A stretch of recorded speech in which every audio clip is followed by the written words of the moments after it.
Speaking of my ex-wife, when she left 12 years ago, this time of the season, I was a mess. I never thought she would leave me. She was crazy about me. I was crazy about her too. That's when I started drinking. I was drinking heavily. You know,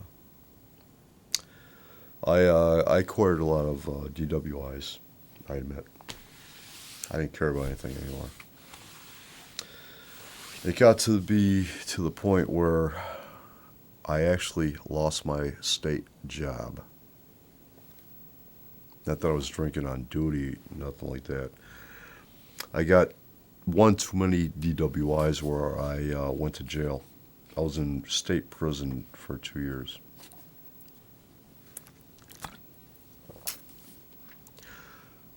Coincidentally, I just got my state job back last year. I got out of prison, got my job back.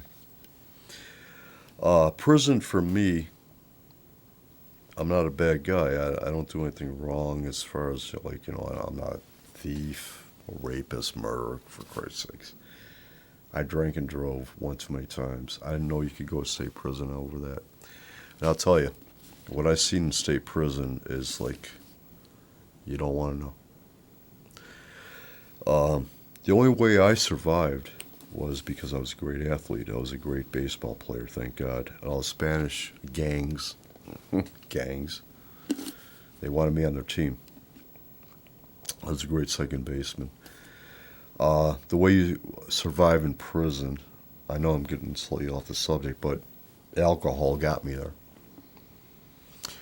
You got to be either in a gang, which I was not. You got to be a big guy, which I'm not, or you got to be a great athlete.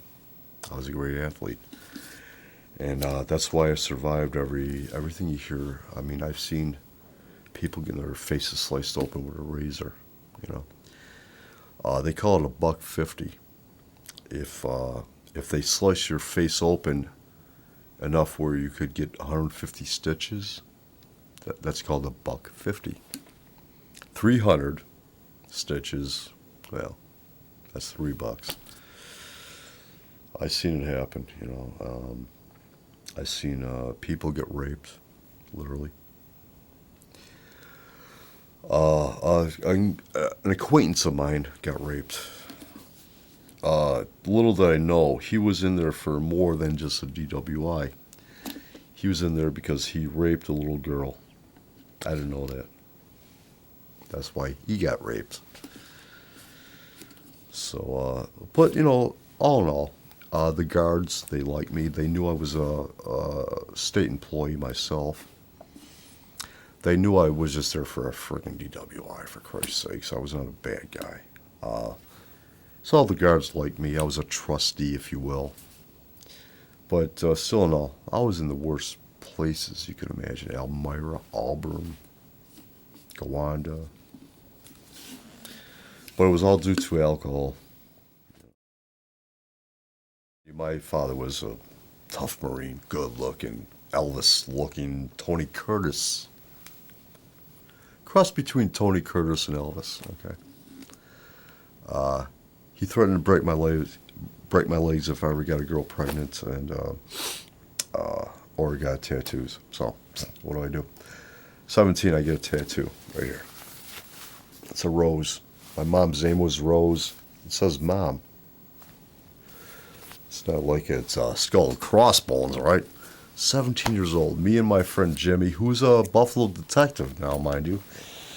We go downtown Chippewa. One Chippewa CD. We get a tattoo from Dirty Dick.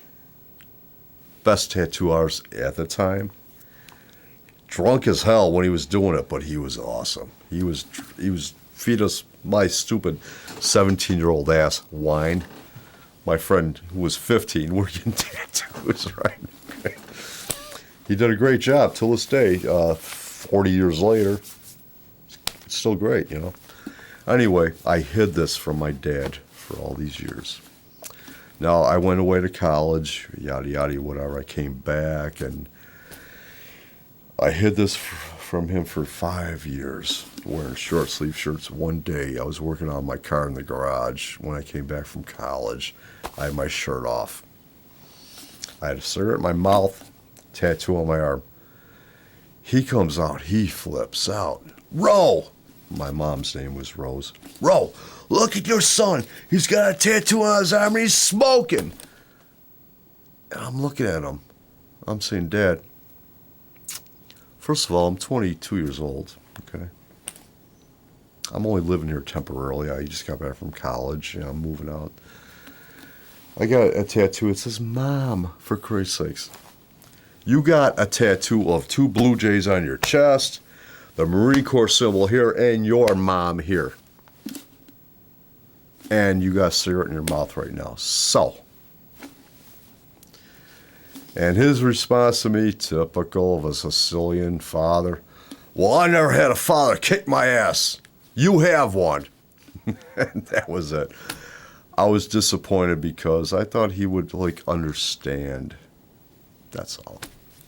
Kind of funny, though.